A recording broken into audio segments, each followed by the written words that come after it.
Hey, hey, all my crafty friends. I'm back with another Christmas card with Brass and Bliss. I love this one, and it is so simple to put together. So if you're seeing this and you're like, oh my gosh, it's already, well, it's probably almost going to be December by the time you see this. You're like, I just need to put together a few Christmas cards, and you have something in your stash along this lines. This is like a border die, but I guess you could do it with a strip of snowflakes or any type of border die that you have, honestly. It's a very easy card to put together, but also I am trying to show you how to use your products more ways than one, pretty much. So we are going to die cut with this, and we are going to use as a stencil. So you've seen that I just did a standard piece of 4¼ by 5½ cardstock of the red. I die cut that top border, so it is going to cut through because it does have a cutting side. You will want that. And then I took it out and shifted it down to the bottom and flipped it and cut it again. So we're going to essentially have that middle piece missing. I am then going to cut a regular piece of 4¼ by 5 white cardstock. It will come up here soon. Oh, cleaning up a little bit. Okay, so here is that 4¼ I am just going to butt the top one up to the top and the bottom one to the bottom. Very easy, guys, very easy. And I think just a stunning card altogether. It really comes together. Now, I did have a few times where I'm like, ooh, I feel like it needs something else. And you will see at the end that I do add a few rhinestones, but pretty much very simple. We are going to pick our sentiment from the Merry Christmas stamp set. Honestly, if you cannot find a Merry Christmas off of this stamp set, I don't know what to tell you. There's so many fonts. Like I said, this stamp set, if there's one stamp set in your stash for sentiments, let it be this one, because like I said, there's like 15 different fonts on here, anywhere from scripty to more classic script to more fancy. Like, there's just so much in this stamp set. I have used it probably for the past like 3 cards, and all 3 cards have all looked so much different. All right, so on that white backdrop, what you will want to do is you will want to heat emboss. If you don't even have heat emboss, you can just stamp. You don't even need to heat emboss, but this is stepping it up just a little bit. I'm going to heat emboss with some gold embossing powder. I do use Princess Gold from Ranger. I just think that this is like the perfect matte gold type. It doesn't too yellow. It isn't, too sparkly. I love this one. I have like 3 or 4 of these ones. I need to put it in a bigger container is what I need to do. All right, so we just put that in our Misty right there, and we are going to heat emboss that. The magic of card making, of course. There we go. So gorgeous. And then, like I said, we're honestly just going to go and put the top and the bottom of our pieces back together. And like I mentioned before, I did feel like I did need a little bit of something. You're going to see me flip-flop. I think I did leave it in here just to show you that even us, like more experienced or card makers that do make a lot of cards, we do go through like, oh, like this just needs a smidgen more, but I just didn't know what.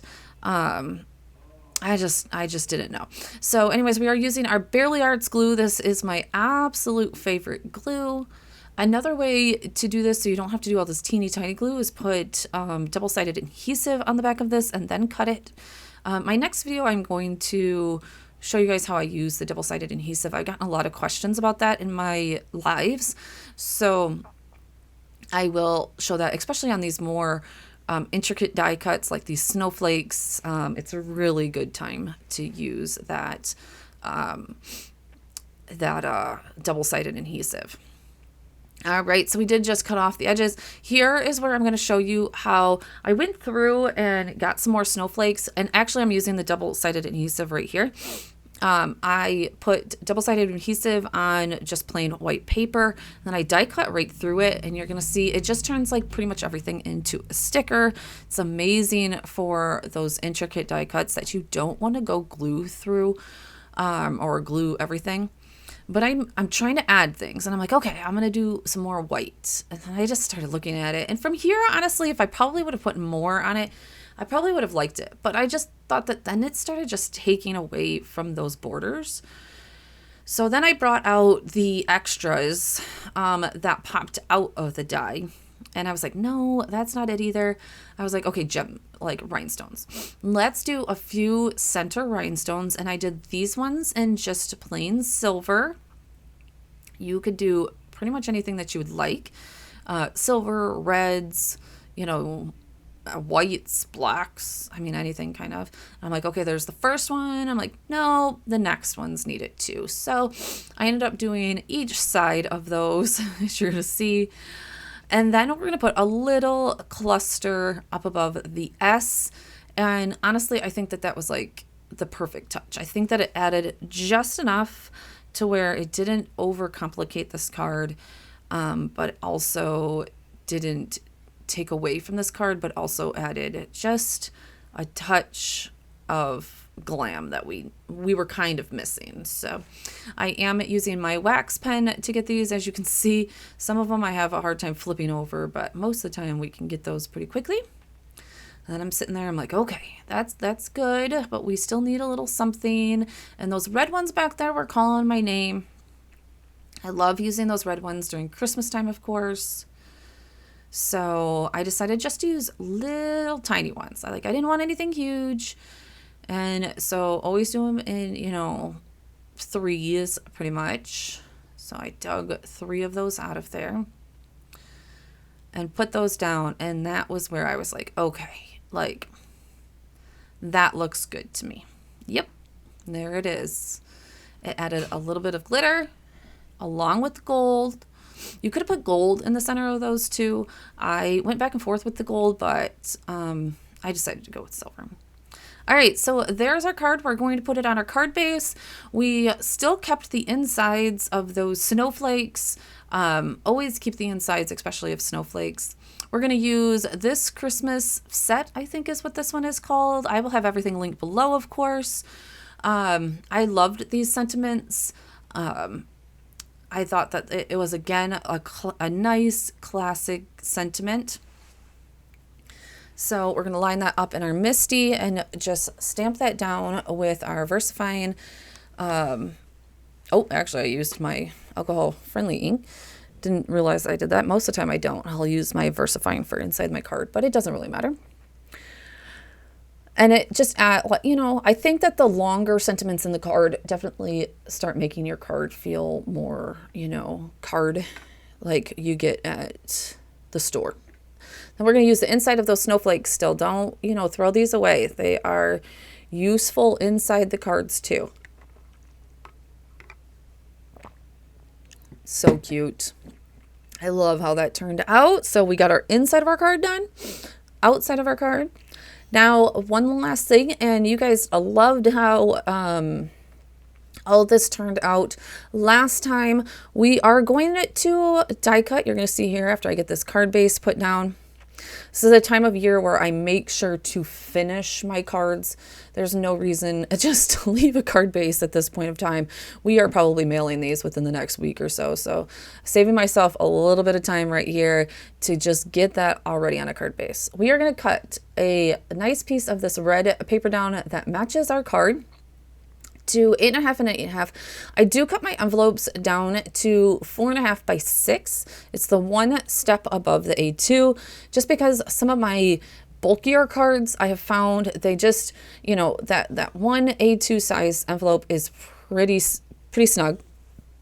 And this just gives my card just a little bit of extra. And if I want to slide in like photos of the family or something like that into the Christmas cards, I definitely can and have plenty of room. So we are using our Memories Keeper punch to do that. And I die cut the border out of masking paper. So this is how we're going to use our dies past what they're used for, So we are going to die cut this out of masking paper. You could honestly do this out of a piece of copy paper. It just won't stick down, obviously, and still get the same results. We're going to use our white pigment ink here